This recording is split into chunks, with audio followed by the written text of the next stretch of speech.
All right, this video is specifically for people who are using the Tascam Model 12 and for whatever reasons they don't want to master their final tracks that they've recorded in a computer, okay? And whenever I say a computer, what I mean is a PC or a Mac software DAW, okay? And some of you are probably thinking, well, why would anybody want to do that? Okay, there's actually a growing trend or a movement of individuals out there who are trying to avoid using a computer if possible in their music creation process. And I'm one of those people. I don't exclusively do music without a computer. It's probably more like maybe 90-10, 90% without the computer and maybe 10% actually in a software DAW. One of the reasons why people like to avoid using a computer software DAW is because, like me, they spend all day looking at computer screens, and the idea of actually using the same kinds of computers that they use for work for their creative process is just stifling.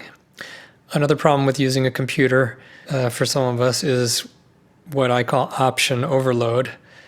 There's too many choices, so you can get buried in those choices. You can spend an hour just trying to find the right plug-in or trying to find just the right sound. There's just so many options that you actually sometimes want to place limitations on yourself so that you can get down to the business of writing an actual song.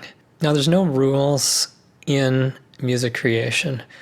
The only rules there are the rules that you agree to accept for yourself. As long as you like the sound of what you're producing, and as long as you reach your goals when you're creating music, you don't have to worry about what everybody else thinks, and you don't have to follow established guidelines. If your goal is to be famous, if you want to release your music to a wide audience and you want it to be up to par with commercial releases that are out there today, mastering your mixes without a computer may be the wrong way to go. It may be best in those cases for you to actually consider hiring a professional to polish your final 2-track mixes. Make no mistake about it, mastering in a computer is going to give you a lot more options and is probably going to be faster and easier for you to do. But if you're stubborn like me, or you just really don't like using a computer, that's what this video is for. Some different options, some different considerations.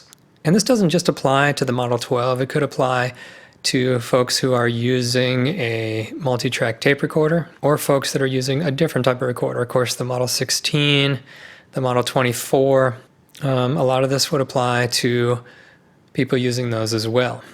So to define what mastering is, for the purposes of this discussion, I'm referring to the final 2-track mix. So you've recorded several different tracks on your Model 12, and you have already mixed them down to 2 tracks. Now, before we get to the mastering stage, it's very helpful if you can get your mix sounding really good in the first place.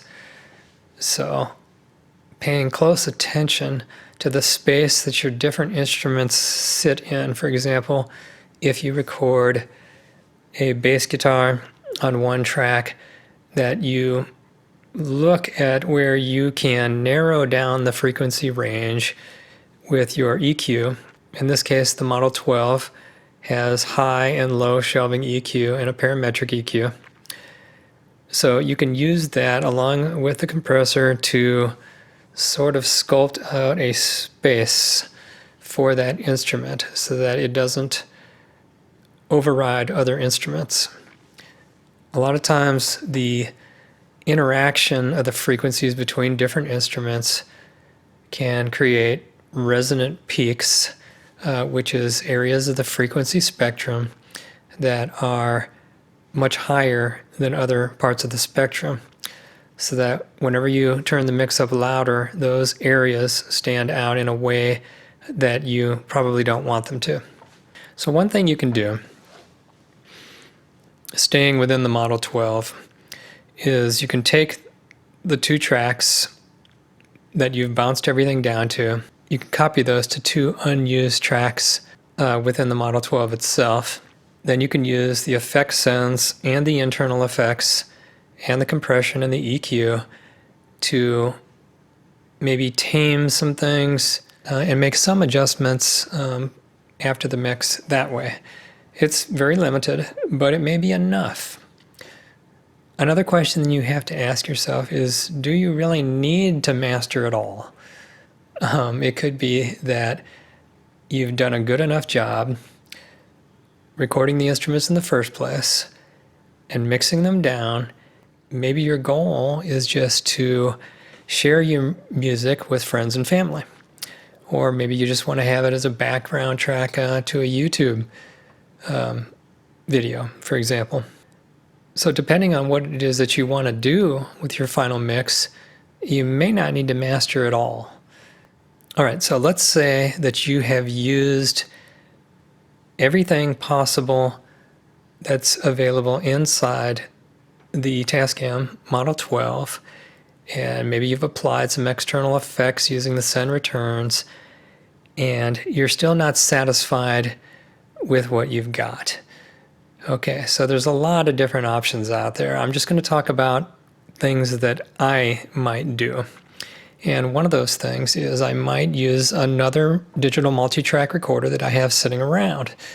For example, I have a Korg D1200. The Korg D series has inside of it mastering tools, and one of the most important ones that everybody is looking for, not necessary in every case, but that is a multi-band compressor. And a multi-band compressor, if you don't know, allows you to compress specific regions of the frequency spectrum. So maybe the only area that you're having trouble with is you've got too much bass in your mix, for example.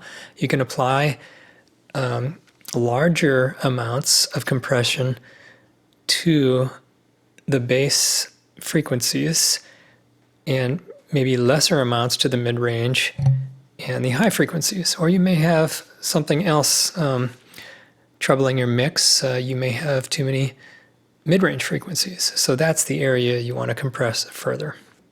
Sometimes people will apply a little bit of reverb to kind of glue their mix together because maybe they're using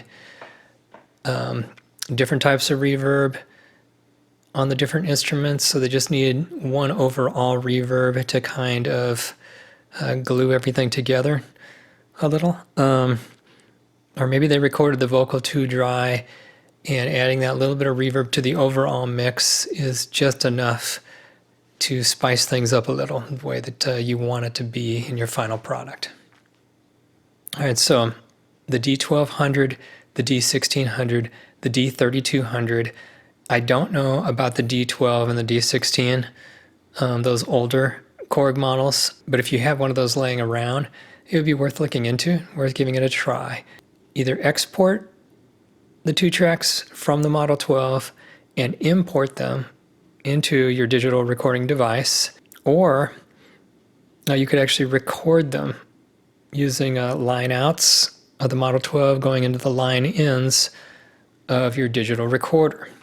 Other digital recorders that I've owned and actually used that have mastering toolkits in them is the Tascam DP24 SD. So of course the DP32 also has the mastering toolkit, although I find that the mastering process inside the Tascam DP24 is a little clunky. It's something that you might learn best by actually reading the manual and practicing.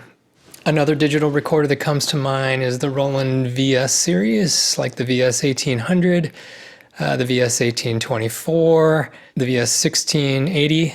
There's also some older Boss products out there, like the Boss BR 1600, that has a mastering toolkit built in. Another option that's available on the secondhand market for a pretty low price is the Boss BR 600.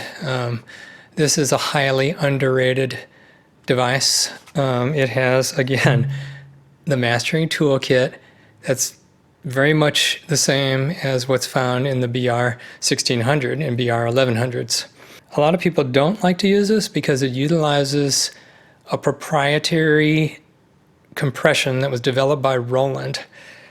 That compression, though, what I have found adds a tape-like quality to your sound. The engineers at Roland really put a lot of time and effort and testing research into coming up with that algorithm. What it does is it allows you to record taking up less space on the media, which in this case is a maximum of 1 gigabyte on a compact flash card. And that's something else to consider. Okay, maybe you've got something like this laying around and you're thinking about selling it, but hey, you know, you're probably not going to get a whole lot of money for it anyway, maybe a couple of $100 if you're lucky. So why not give it a try, and you know, you might like the results. Plus, with the BR600, you can still download free software from the Roland Boss website that will allow you to export those tracks. You can actually convert them from that compressed format to WAV. They still retain that sound quality that the compression algorithm applies to it, which gives it, again, to some people's ears, a tape-like sound that you might find really interesting. One thing about the software is that it may not run on a 64-bit operating system.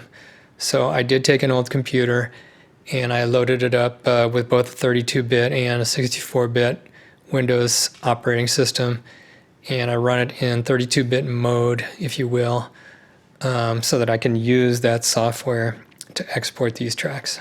Another device that just about anybody could get today is the Roland Verselab MV1, and it has a multi-band compressor and some really awesome effects in its mastering suite. So what you could actually do is, again, you could put nothing but audio in here.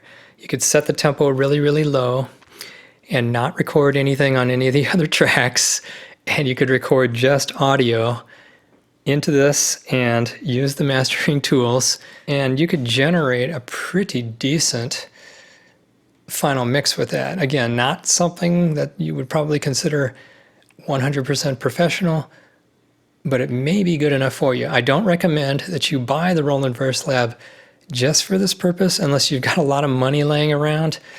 It just so happens that I've already got one of these, and I'm struggling with how to use this in my workflow.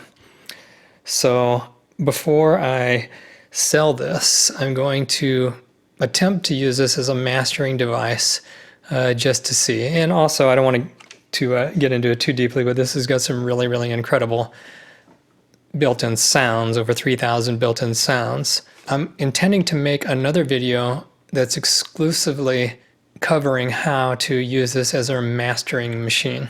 So look for that in the weeks ahead. I'm not going to go into the details today on how to use those specific machines that I mentioned. There's just too many different options to cover in this short video. It'd be too long. But basically, after you've applied the mastering effects inside those devices, then you can, of course, export that to the final destination. All right, another option is you can run the outputs of your Model 12, Model 16, Model 24 through a dedicated mastering processor. The choices out there today for dedicated mastering processors that are brand new appears to be very limited, and a lot of them are very expensive. And maybe that's worth it to you to spend that money. But I've also seen on Reverb, and I'm sure it's also available on eBay, of course, and Craigslist and things like that, some older mastering processors that used to be popular, particularly in the 1990s, like the TC Electronics Finalizer. I came really, really close to buying one of those myself recently, but with all the other options that I have laying around the house, I wanted to save the money, but I'm still thinking about it. So there's different types of finalizers. You've got the higher end TC Electronics one that has lots of different presets and a lot of advanced options, and it goes up to 96 kilohertz. Digital, you can actually convert different bit depths and bit rates from one format to another inside that box. It has multi-band compression. It's got EQ. There's a lot of different things. I'm not going to go into all the details, but you can look it up. That's TC Electronics Finalizer. There's also a light version of the Finalizer that doesn't have as many options, but it may be enough for you. A lot simpler, where you just, as far as I understand, you just adjust the dials on the front panel, and you're using your ears. A lot of people who do their mastering inside a software DAW couldn't imagine doing that without a spectrum analyzer, a visual representation of the different frequencies as they're playing live. But back in the early 1990s and before that, there was no software spectrum analyzers even available at that time. Also, back in the 1990s, you didn't have multi-band compressors that were available to the general public for a reasonable price. So that's something else to consider, is what do you actually need? I mean, if your mix sounds really good the way it is, and you like the balance of the EQ throughout the spectrum, then maybe all you need is just a little bit of compression. You don't have to do too much. Just do what's necessary to get your song, your track, your beat sounding the way you want it to sound. Another problem with mastering today, that's not a problem for everybody, but some of us consider this to be a problem, is the overuse of compression to the point where it squashes the dynamic range down to just a few decibels. So what this does is it makes your overall mix sound louder, which is going to sound louder in your car, on the radio. It's going to sound louder in a club as well. And whether or not that is a better sound is very subjective.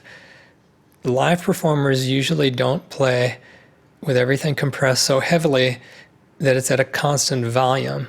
So in other words, if there's a person who's playing with an acoustic guitar, it's quiet if it's just an acoustic guitar. And then when the other instruments come in, the overall sound produced by that band is much louder. Another consideration, whenever you're doing your mastering sessions, you may be listening for quite a long time, and you can get what is commonly referred to as ear fatigue, okay, where your ears actually lose sensitivity to different frequencies. And that's one of the reasons why most of your professionals out there, experienced audio engineers, would recommend that you do take breaks. For me, ear fatigue starts to set in as little as an hour. So I try to look at the clock. I know it's hard because you really get into what you're doing, whether it be mixing or mastering, and the time just flies by, and before you know it, 2 or 3 hours has gone by. But just be aware that you may be adding EQ, you may be adding compression in ways that you wouldn't if your ears were fresh. So that's another important consideration. Take breaks. And of course, the breaks are also good to prevent hearing loss if you're doing this at high volumes, whether it be on headphones or your monitors. On the subject of monitors and headphones, use a variety. Okay, this is just a recommendation because you may not have a wide variety of different things to choose from. The things that I use, I like to do a lot of my mixing and mastering using the Sony MDR 7506s. They're usually selling for around $99, same price that they've been since I bought my first pair over 20 years ago. And these are excellent reference monitors. They don't add too much color. They don't add too much extra bass or too much extra treble. It is a flat frequency response, so that whenever you're listening to different types of songs, you get a certain consistency. There is a garbage truck outside. I'm going to wait till that passes here so it doesn't show up on the microphone. I recently picked up a pair of AKG 712s. These also are pretty flat in their frequency response, and they're also open ear, where it lets sound pass from the outside. And you might be wondering, why would that be good? Well, the sound is different in your ears then. It's a little bit more like listening on speakers, not completely, but it gives a different quality to the sound and allows you to hear certain things that you can't hear in a closed back pair of headphones. So those are something along these lines, and you can get a lot less expensive headphones than these. These are kind of pricey. At least for me, they're kind of pricey. And then as far as listening back on speakers, I've got my main monitors, which are KRK Rocket 7s. And I also use iPad Pro, iPhone, my television, and my car. So if your final mix sounds pretty decent, I mean, of course, it's not going to sound the same on all those different monitors and speaker setups, but if it sounds decent, if you can distinguish the different instruments and the vocals the way that you intend for them to sound, then you should be good. Some people have treated rooms that are dead. Those are really good for you to pick out different frequencies that may be giving you problems while you're listening to your mix. The only trouble with a treated room is that it's not what most people have in their home. So maybe a semi-treated room could be better for some of you. And even a completely untreated room, some folks on YouTube and other places have demonstrated that you can get a really high quality mix even in those less than ideal conditions. Trying to avoid using a computer altogether can get kind of ridiculous after a while. I mean, let's face it. And for things like your backups of your tracks, individual and your master tracks and mixes, you know, a computer is just really going to help you out. So I'm specifically talking to folks out there that might be really old school, and you're trying to avoid use of a computer altogether. Well, it is your choice if you want to do that. You know, maybe there is a point in time where you just need to consider the benefits of using an actual PC or Mac. All right, so I hope you found this information useful, and thank you for watching.